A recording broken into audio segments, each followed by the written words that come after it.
Radio Espace, les grandes gueules. Leur spécialité, c'est la démesure totale. Tant qu'ils ne changeront pas, nous ne changerons pas non plus. Les grandes gueules, à suivre tous les jours sur la radio d'opinion.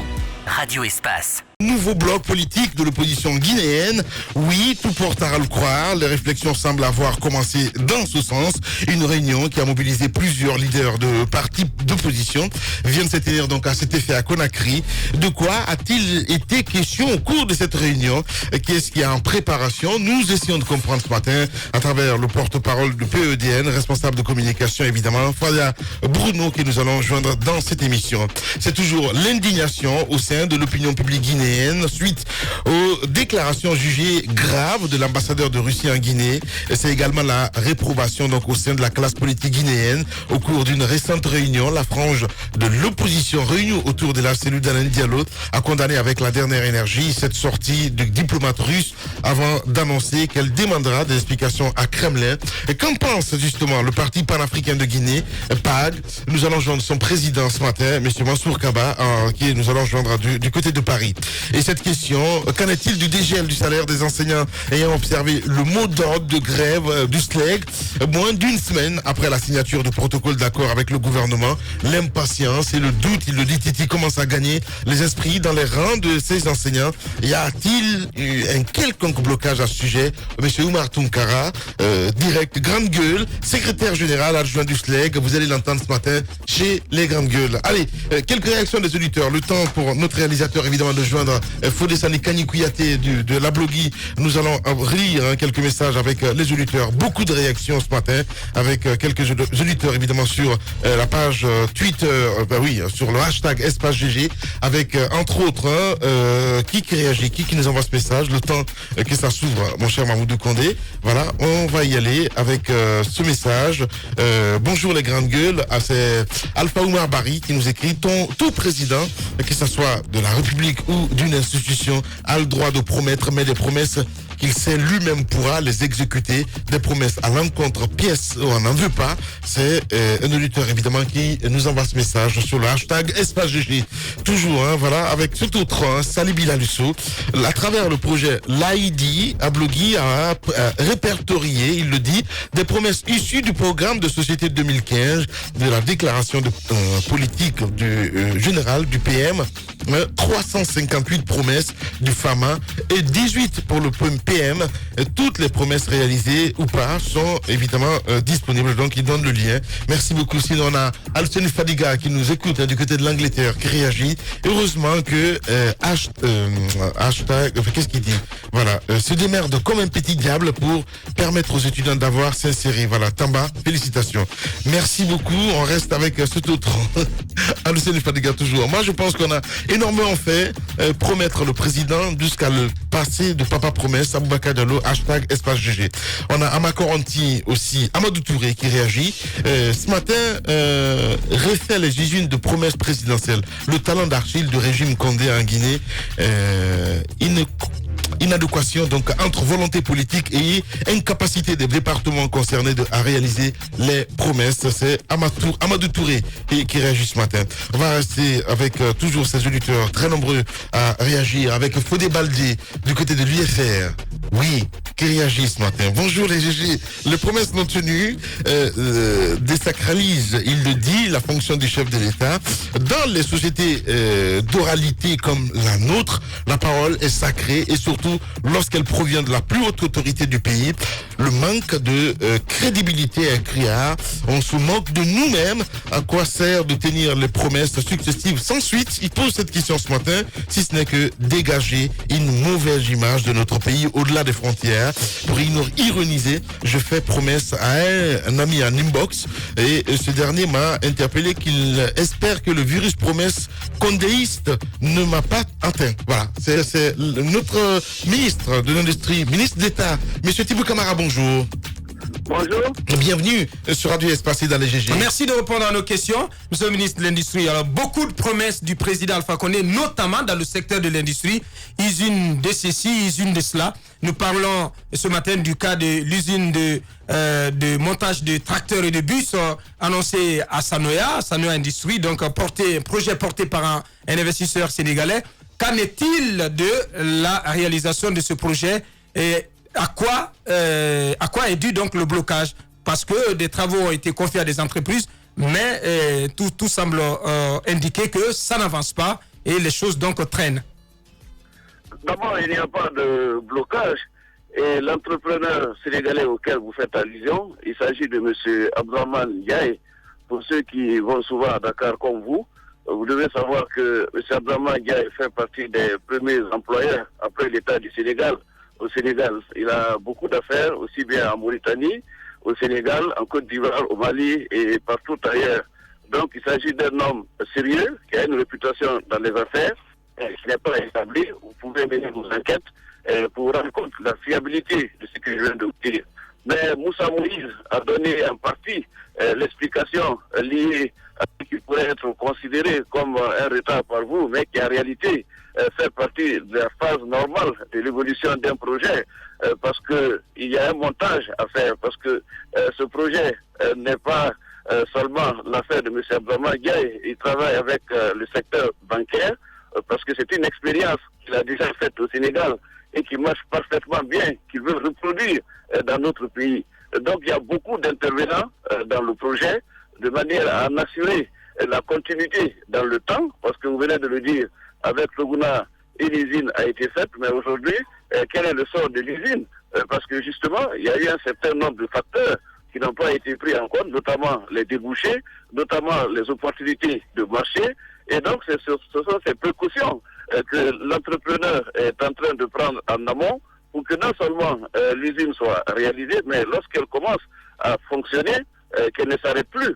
C'est pourquoi aujourd'hui il faut s'assurer d'abord d'un minimum de commandes de la part des transporteurs qui à leur tour sont supportés par le secteur bancaire.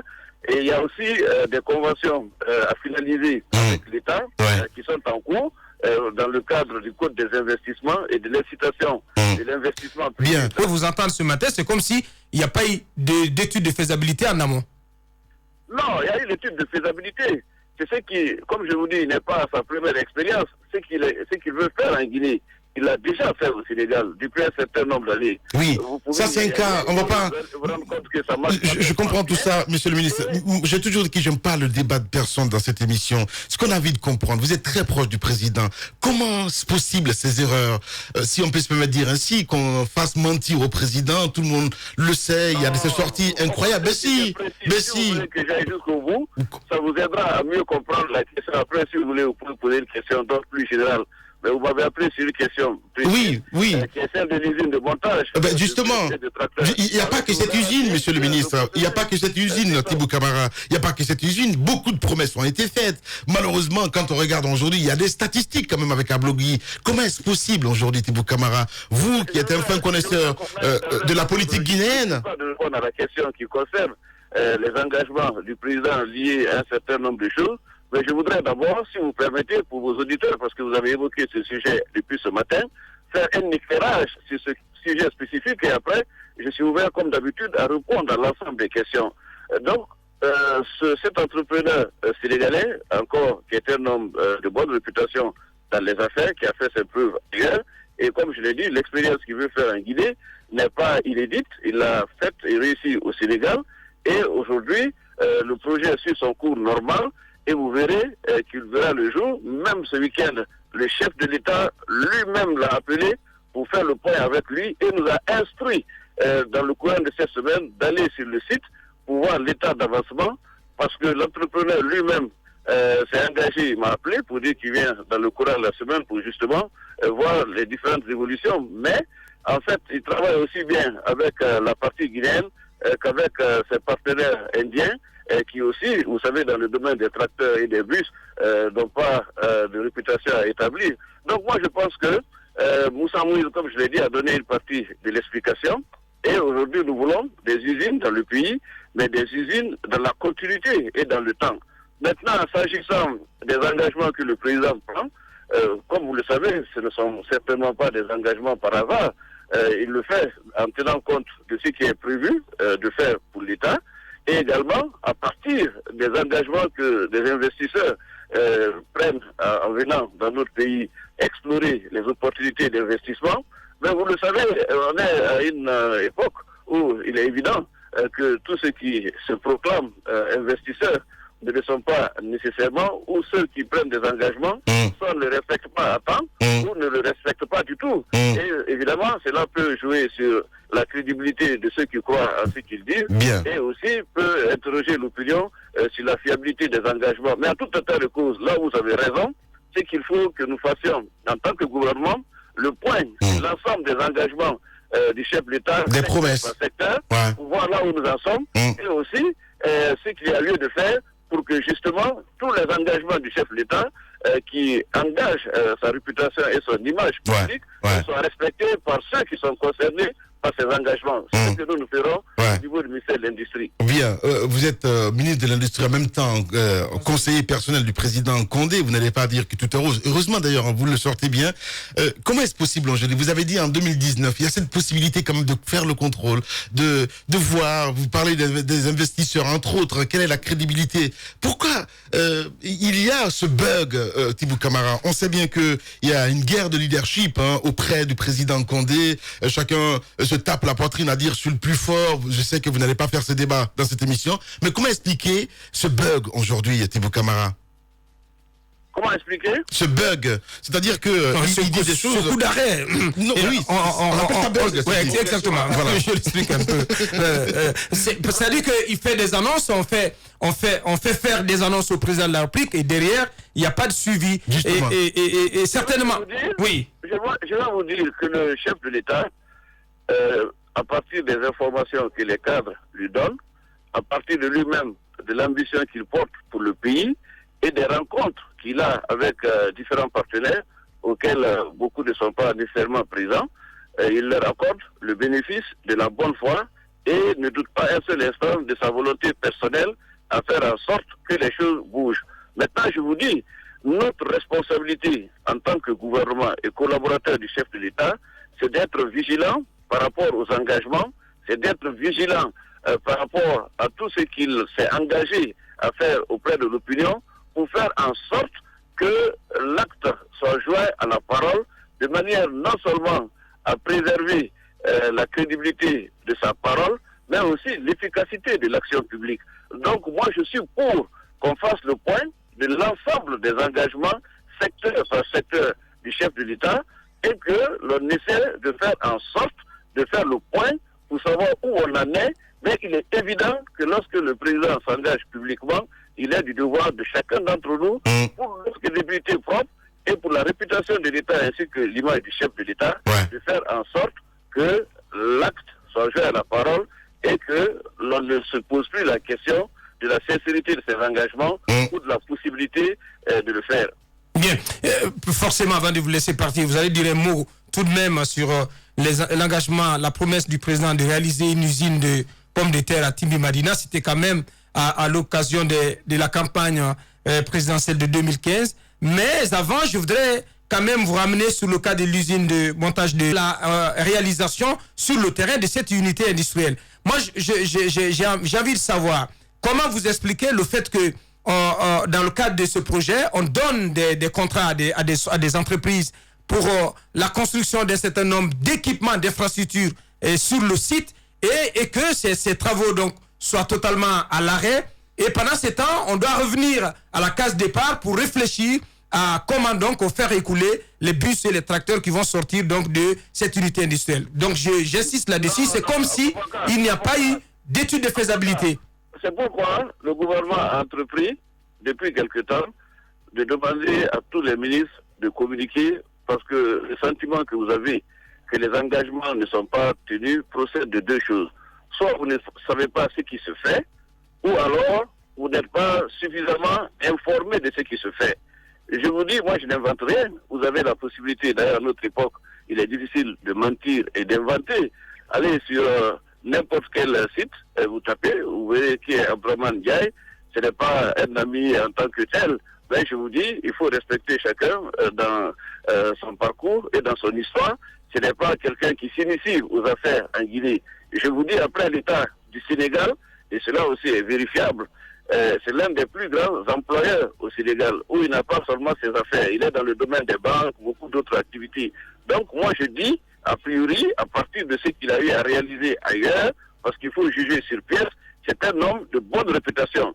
Maintenant, cela lui accorde un préjugé favorable, mais ça ne lui donne pas un blanc-seing, parce que comme vous dites, c'est seulement après l'aboutissement de ce qu'il a entrepris comme activité qu'on pourra juger de son sérieux, en tout cas dans le contexte de notre pays. Et cette étude dont vous parlez, nous avons été conviés à la primature autour du Premier ministre, parce que ce projet n'a pas démarré maintenant. Il a fait une communication aussi bien sur les études de marché, parce que quand même ce n'est pas un néophyte dans les affaires, que sur les opportunités d'affaires dans notre pays. Et vous savez, on ne peut pas se présenter devant une banque quand vous n'avez pas un business plan, lorsque votre projet n'est pas bancable. Bien. Parce que ce projet il fait beaucoup d'acrobatie, Titi. bancable, à partir de toutes les études auxquelles vous faites allusion. Ce sont des questions qu'il faut régler avant de s'engager, monsieur le ministre. Il faut avoir son business plan, il faut avoir déjà bouclé son montage financier.